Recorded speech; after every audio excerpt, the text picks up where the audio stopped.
okay? You can look at the current principal state, and so we look at our environment, so we ask these questions. What knowledge am I entertaining? All right? Then you ask the other question. What behavior am I entertaining? Right? So we can look at the example we used with Fatima's example. So what, she basically broke it down. We went through the whole discussion about it.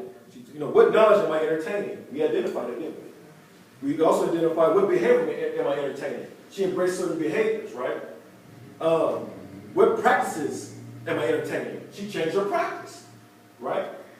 And also, she also talked about the results that she's entertaining. She's not saying she's happy with it, but she has to address the results. So what you've done is that now you understand the principle of the problem. Y'all said that? So what I did, you see what I did is I took all the different 4 elements of a principle and made those become questions to help filter out for you to identify what principles, has got you there. So now you can flip over, let's look at, for the principal exchange chart, and look at the questions I put on the environment.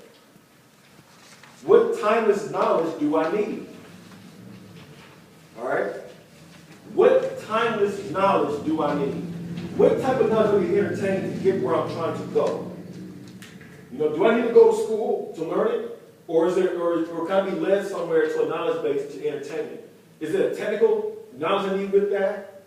Is it philosophical? I mean, it just depends on where we're trying to do. Or is it something you just need to get some mentorship, or it might be something just life-based. You might just need to talk to some elders.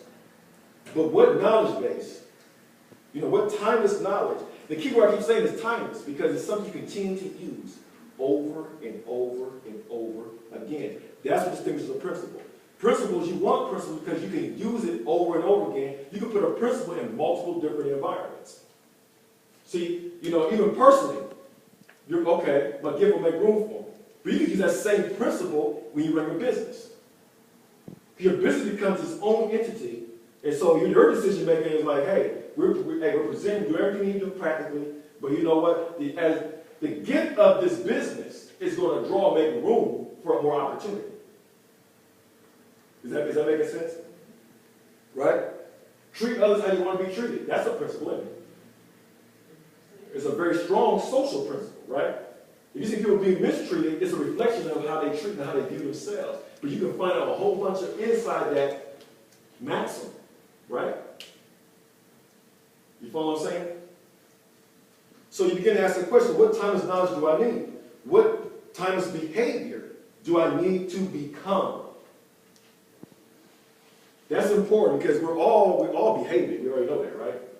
But where is our behavior leading us to? Because if we're blind to our own behavior, then we can stay locked in the grid. It's like the example that Fatima said, I'm pinned against the wall. I can't get out. You remember that Lauryn Hill song, how can I get out of the box? How can I get out? That's what she's talking about.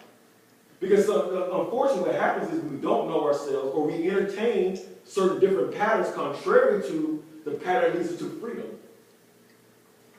All right? Here's the thing. No one's going to sit there and tell you, I want to oppress you.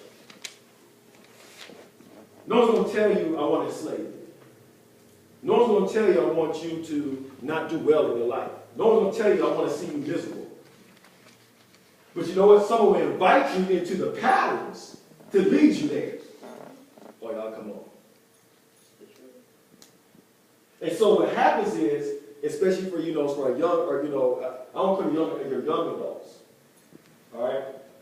That's why it's important you start embracing these type of principles because it invites you, it will heighten the awareness. Now, we're not in that phase yet, but that's where we're going to be going to. It brings you an awareness. Now you're aware. Hold up. And when you're aware, you become sensitive to what is going on. The problem we talk about in all discussion is we talk about different people, what they want to trick, they want to hinder that awareness because they want you being sensitive to what's really going on. You follow what I'm saying? And so yes, people that are trying to manipulate, they will invest in the different tools. Someone mentioned media, right? Education. Anything trying to help you go against your own self-interest, anything going against your own self-interest is what we call a paradox. All right? Then when I've been seeing my YouTube series on the Truth series, I mentioned that. Okay? So you look at back in your environment, so what timeless practices do I need? That's the key. What practices do I need to get where I'm trying to go? Okay? So let's think about this. Paul, what timeless knowledge do I need to where I need to go?